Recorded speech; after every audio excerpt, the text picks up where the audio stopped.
Hello बच्चों, तो कैसे हैं आप। मैं राजन कसौधन अपने YouTube चैनल आर क्लासेस पे आप सभी लोगों का स्वागत करता हूं। तो दोस्तों, हम नेक्स्ट टॉपिक को लेकर आ गए हैं। कल की टॉपिक को हमने बहुत पॉलिनेशन था जिसको हमने बहुत अच्छे से समझा था। और आज हमारा नेक्स्ट टॉपिक है फर्टिलाइजेशन, बोले तो निषेचन। ये सब जो इस समय आपका टॉपिक चल रहा है ये बहुत ही इंपॉर्टेंट टॉपिक है, तो इसको बहुत ध्यान से समझना। ये कठिन नहीं है, तुरंत आपको समझ में आ जाएगा। ये लॉजिकल है, कॉन्सेप्चुअल टॉपिक है। आप चित्र पर ध्यान दीजिए, तुरंत आपको समझ में आएगा, आपको कोई रटने की जरूरत नहीं है। आइए देखते हैं फर्टिलाइजेशन। ये थोड़ा डिफिनीशन कैसे इसका लिखेंगे, ये थोड़ा हमने यहाँ पर लिखा है, बाकी हम चित्र के माध्यम से आपको बहुत अच्छे से समझाएंगे। जैसे है नर युग्मक यो मादा युग्मक के संयोजन की क्रिया को निषेचन कहते हैं, फर्टिलाइजेशन कहते हैं। संयोजन बोले तो मिलने की क्रिया को फर्टिलाइजेशन कहते हैं। और पुष्पी पादपों में आंतरिक निषेचन होता है। ये बहुत ही इंपॉर्टेंट ये बात है कि पुष्पी पादपों में आंतरिक निषेचन होता है। तो आइए हम फर्टिलाइजेशन को समझते हैं। इधर आइए।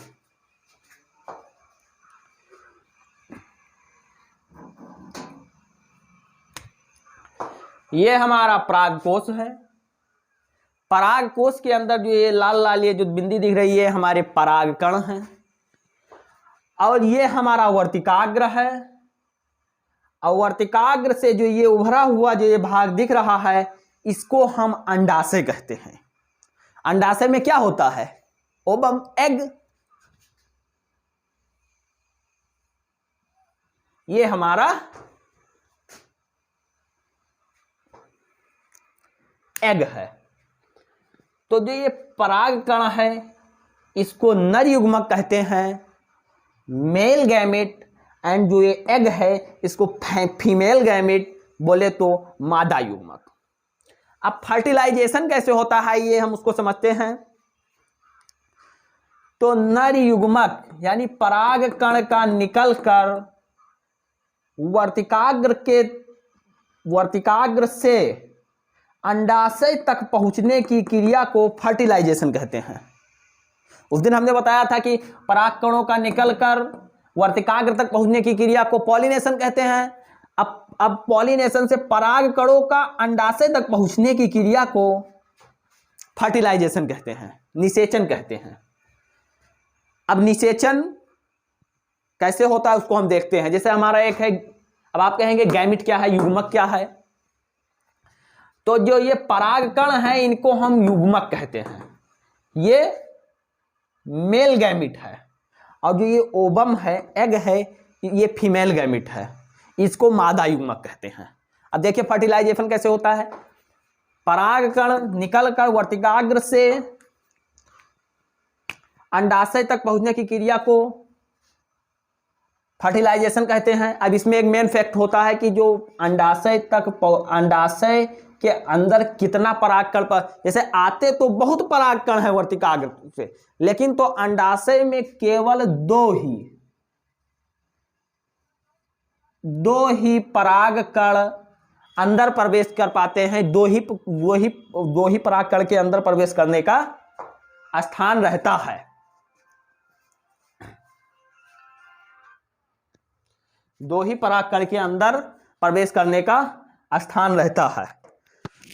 अब ये दोनों male gamete and female gamete अलग अलग हैं, हम इनको युग्मक कहते हैं।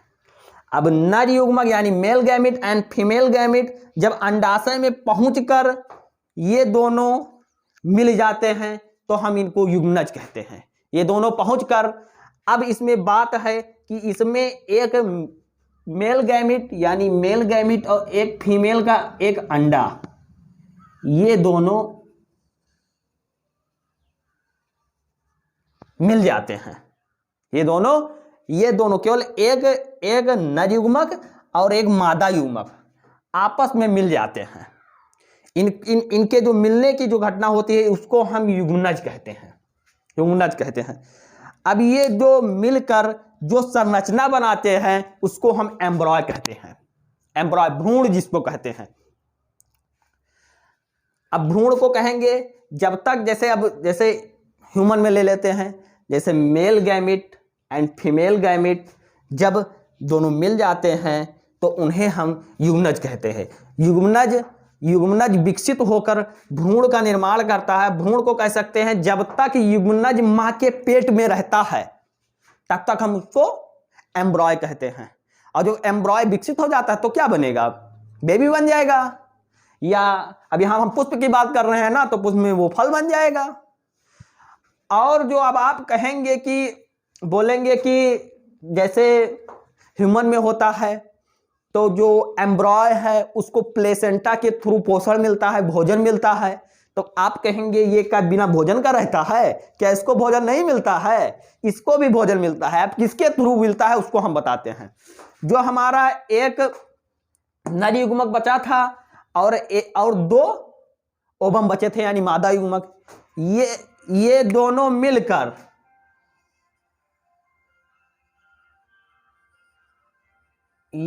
मिलकर क्या बनाते हैं, एंडोस्पर्म, जिसको क्या कहते हैं, भ्रूण कोश कहते हैं। अब भ्रूण कोश का कार्य क्या है, जिस प्रकार प्लेसेंटा के थ्रू भोजन एम्ब्रियो को मिलता था, ह्यूमन में बात करें, उसी प्रकार एंडोस्पर्म यानी भ्रूण कोश के माध्यम से युग्मनज यानी जायगोट को पोषण मिलता है यानी भोजन मिलता है। उसमें प्लेसेंटा के थ्रू भोजन मिल रहा था और इसमें एंडोस्पर्म के ये जो मादा युग्मक है, दो मादा युग्मक एक नर युग्मक बनकर एक संरचना बनाते हैं जिसको हम एंडोस्पर्म कहते हैं। इससे जायगोट को, एम्ब्रियो को पोषण मिलता है। तो ये हमारा रहा फर्टिलाइजेशन का पार्ट।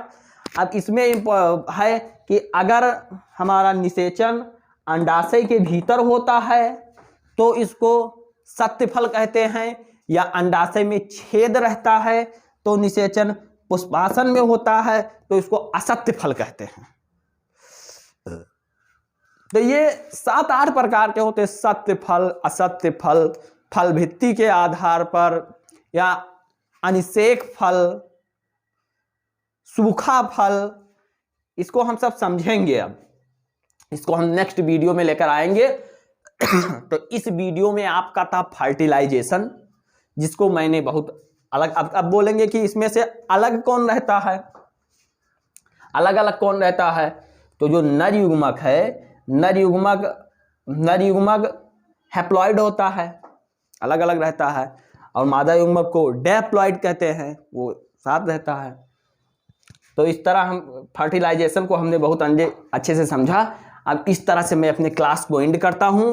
जय हिंद दोस्तों, bye bye, love you, take care.